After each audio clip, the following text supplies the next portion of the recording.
السلام علیکم، welcome back to the twinkle of little hearts with another amazing tale. آپ سب کو میں اپنے چینل پر خوش آمدید کہتی ہوں۔ کافی دنوں بعد میں آج ایک نئی ویڈیو لے کر حاضر ہوئی ہوں۔ امید ہے آپ سب کو پسند آئے گی۔ اگر آپ کو میری ویڈیوز پسند آئیں تو چینل کو سبسکرائب اور ویڈیو کو لائک ضرور کیجیے گا، کمنٹ بھی کیجیے گا، اس سے ہماری حوصلہ افزائی ہوتی ہے۔ تو چلیے کہانی کو سٹارٹ کرتے ہیں۔ یہ کہانی صرف دو جسموں کی نہیں، یہ عشق کی وہ صدا ہے جو وقت سے بلند ہے۔ سونی ڈوبی، ماہیوال کودا، مگر دریا نے انہیں دفن نہ کیا بلکہ امر کر دیا۔ آج بھی جب چناب کی لہریں بہتی ہیں تو لگتا ہے جیسے سونی کی پکار اور ماہیوال کی دیوانگی ان میں بسی ہو۔ عشق مر نہیں سکتا، بس شکل بدل لیتا ہے۔ جد بھی کوئی سچی محبت کرے تے دریا دی لہراں چپ چاپ کہن لگدیاں نے، او یار تسی وی سونی تے ماہیوال وانگوں عشق نوں امر کر کے جائیو۔ پرانے وقتوں کی بات ہے، پنجاب کے علاقے گجرات میں ایک کمہار رہا کرتا تھا۔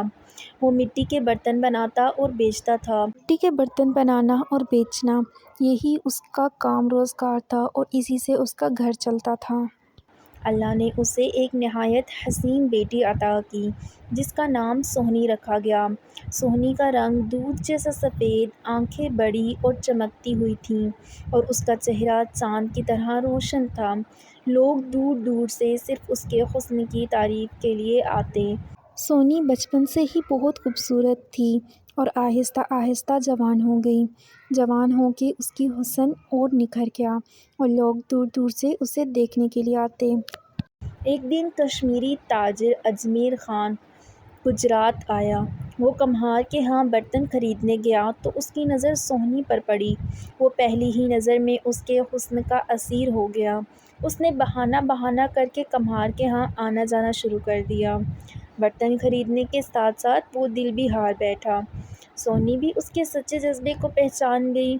دونوں کے درمیان محبت پروان چڑھی۔ کچھ ہی مہینوں میں دونوں ایک دوسرے کے بغیر جینے کا تصور بھی نہ کر سکتے تھے، لیکن محبت کے راستے کبھی بھی آسان نہیں ہوا کرتے۔ جب لوگوں کو ان کے تعلق کا پتہ چلا تو طوفان برپا ہو گیا اور کہا جانے لگا کہ ایسا ہو نہیں سکتا، ہم ذات برادری کے بغیر شادی نہیں کرتے، سونی کی شادی کبھی بھی اجمیر خان سے نہیں ہو سکتی۔ سونی نے بہت سمجھایا لیکن کچھ کام نہ آیا۔ سونی کے گھر والوں نے یہ رشتہ قبول کرنے سے انکار کر دیا۔ انہوں نے سونی کا نکاح زبردستی ایک چرواہے سے کر دیا۔ سونی کا دل ٹوٹ گیا۔ وہ دن رات ماہیوال کو یاد کرتی اور ماہیوال جس کا اصلی نام اب کوئی نہ پوچھتا تھا، وہ اپنا سب کچھ چھوڑ کر دریا کے اس پار ایک کچے جھونپڑے میں بس گیا۔ وہ گائیں چراتا، مٹی کھاتا اور صرف ایک رات کی امید پر زندہ رہتا جب سونی آتی۔ ہر رات سونی چپکے سے نکلتی، مٹی کا کچا گھڑا لیتی اور دریا چناب میں تیرتی ماہیوال سے ملنے۔ دریا کی موجیں، اندھیری رات اور عشق کا سمندر، سب گواہ تھے ان ملاقاتوں کے۔ ماہیوال اس کے لیے دودھ اور کھانا لاتا اور دونوں کچھ لمحے چپ چاپ ایک دوسرے کو دیکھتے، صرف دیکھتے۔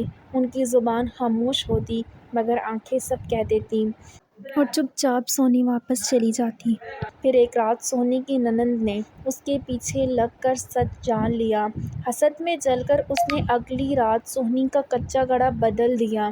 وہ گھڑا جو دریا میں اسے تیرنے دیتا تھا، اس کی جگہ پکا ہوا گھڑا رکھ دیا جو اندر سے کھوکھلا اور بوسیدہ تھا۔ سونی ہمیشہ کی طرح دریا میں اتری مگر گھڑا ڈوبنے لگا۔ سونی چیخی، پکارا، ہاتھ پاؤں مارے، دریا بے رحم تھا۔ ماہیوال نے جب اسے ڈوبتے دیکھا تو دیوانہ وار دریا میں کود پڑا اور دونوں ہمیشہ کے لیے دریا کے سینے میں سما گئے۔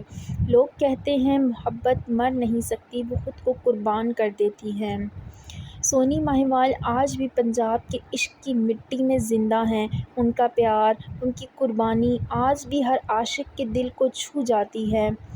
نہ قبر نہ کفن نہ مٹی دا سہارا، نہ قبر نہ کفن نہ مٹی دا سہارا، سونی تے ماہیوال عشق دا ستارہ۔ اڈدے نے ہن وی لہراں نال جد کوئی سچا پیار کرے، پکارے نے دریا عشق والے کسے وی ہار نہ کرے۔